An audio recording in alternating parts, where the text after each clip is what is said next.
Good morning all of you. आइए Bernoulli का theorem पढ़ेंगे। यहाँ बर्नौली का जो थ्योरम है वो ऊर्जा संरक्षण के सिद्धांत पर आधारित है और इसका जो स्टेटमेंट है वो ये है। यहाँ पर जब कोई आदर्श द्रव किसी नली में एक स्थान से दूसरे स्थान तक प्रवाहित किया जाता है तो नली के प्रत्येक बिंदु पर द्रव के एकांक आयतन की कुल ऊर्जा में कौन सी होती है? यही तीन ऊर्जा आपको बताया गया है। दाब ऊर्जा होती है, गति ऊर्जा होती है और स्थिर ऊर्जा का योग एक नियतांक होता है। यही इनका स्टेटमेंट है। तो इसे सिद्ध करने के लिए सबसे पहले हम ये देख लेते हैं कि यहाँ पर एक XY हमने एक नली लिया और असमान क्षेत्रफल, यहाँ पर इसका क्षेत्रफल A1 है, इसका क्षेत्रफल A2 है, यहाँ पर द्रव का वेग V1 है, यहाँ पर द्रव का वेग V2 है। इसकी हाइट कितनी है? इसकी हाइट H1 है, इसकी हाइट H2 है पृथ्वी के तल से। अब यहाँ देख लेते हैं यहाँ पे दाब कितना है। यहाँ पे दाब P1 है तो यहाँ पे दाब P2 है, ये हमने मान लिया है। और यहाँ पर जब देखते हैं इसमें एक्स रे के लिए फार्मूला बनाएंगे यहाँ से, तो एक्स रे के लिए क्या फार्मूला होगा? आइए एक इम्पॉर्टेंट बात ये है, इसको जान लेते हैं। यहाँ पर ध्रुव पर यहाँ कार्य किया जा रहा है।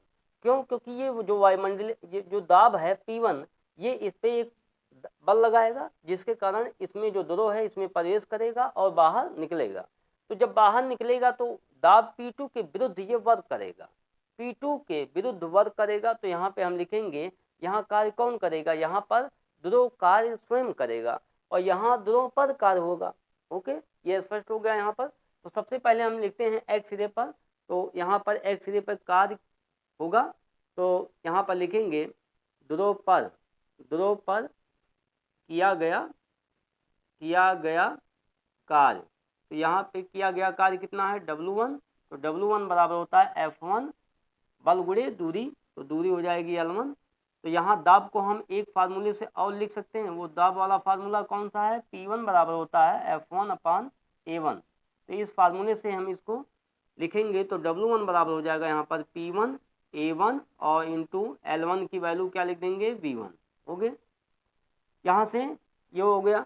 इसी तरह से ध्रुव द्वारा वायु सिरे पर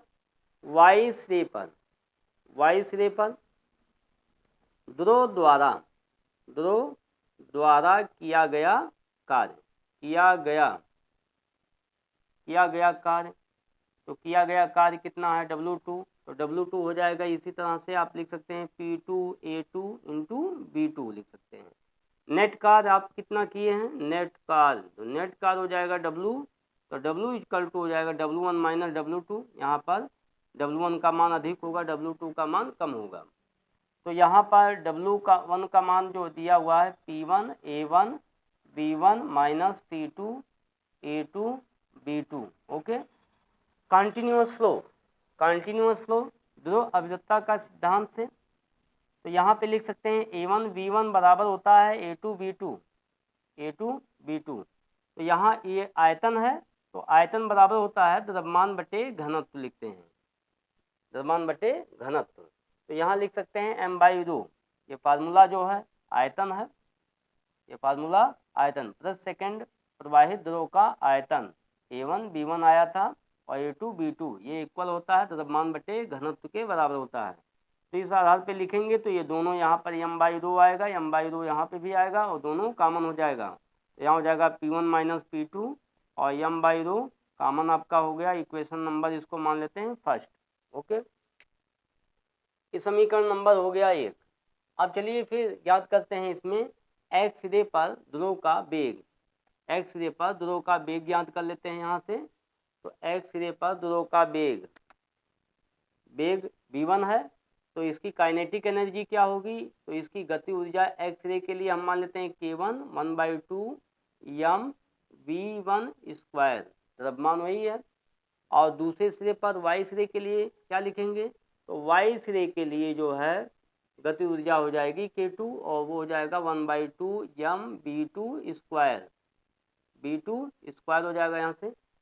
नेट गति ऊर्जा, तो नेट गति ऊर्जा के बराबर क्या हो जाएगा यहाँ से? आप बताइए क्या होगा?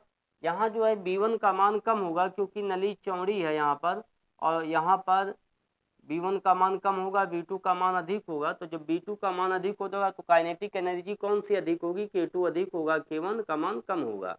तो यहाँ हम लिख सकते हैं 1/2 m कॉमन हो जाएगा इसमें, हो जाएगा V2 square minus V1 square. Okay, ये हो गई काइनेटिक एनर्जी।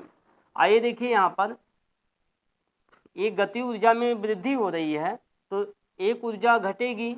जैसे आपको ऊर्जा संरक्षण का सिद्धांत बताया गया था कि जब एक ऊर्जा दूसरी ऊर्जा में बदलती है तो यदि एक ऊर्जा के मान में वृद्धि हो रही है तो उसमें से जो दूसरी ऊर्जा है वो क्या हो रही है, वो घट रही है, कमी होगी। जैसे यहाँ गति ऊर्जा में वृद्धि हुई है, यहाँ वेग बढ़ गया, यहाँ वेग v1 था, यहाँ वेग v2 हो गया, यहाँ वेग में वृद्धि हुई। तो जब वेग में वृद्धि हुई तो काइनेटिक एनर्जी में वृद्धि हो रही है, तो स्थिर ऊर्जा में कमी होगी। क्यों? क्योंकि यहाँ हाइट ज़्यादा है, यहाँ पे हाइट कम है। तो एक ऊर्जा में वृद्धि और एक ऊर्जा में कमी, तो यहाँ पर स्थिति ऊर्जा में कमी होगी और उसको हम ज्ञात कर लेते हैं। तो पहले एक्स सिरे पर जो इसकी स्थिति ऊर्जा है, एक्स सिरे पर स्थिति ऊर्जा U1 मान लेते हैं, mgh1, और वाई सिरे के लिए स्थिति ऊर्जा का मान, वाई सिरे पर स्थिति ऊर्जा का मान U2 बराबर हो जाएगा mgh2। ओके, और नेट स्थिति ऊर्जा, तो नेट स्थिति ऊर्जा को हम U लिखेंगे और यहाँ पर U1 माइनस U2 हो जाएगा। तो यहाँ U इक्वल टू हो जाएगा mg कॉमन हो जाएगा, तो यहाँ पे हो जाएगा H1 माइनस H2। ओके, तो यहाँ पर गति ऊर्जा में वृद्धि हुई और स्थिर ऊर्जा में कमी हुई। तो नेट ऊर्जा में वृद्धि, नेट ऊर्जा में वृद्धि कितनी हुई? तो नेट ऊर्जा में वृद्धि K माइनस W ज्ञात कर लेते हैं, K माइनस U। तो यहाँ K की वैल्यू कितनी दी गई है? K की वैल्यू आई है 1/2 m और V2 square minus V1 square, और यहाँ पर आया है माइनस mg और H1 माइनस H2, ये स्थिति ऊर्जा है। अब यहाँ पर जो ये नेट ऊर्जा में जो वृद्धि है वो किए गए कार्य के बराबर होता है।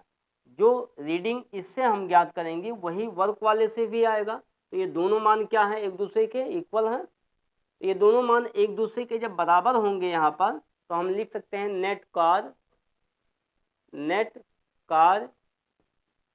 नेट ऊर्जा में वृद्धि, नेट ऊर्जा में वृद्धि।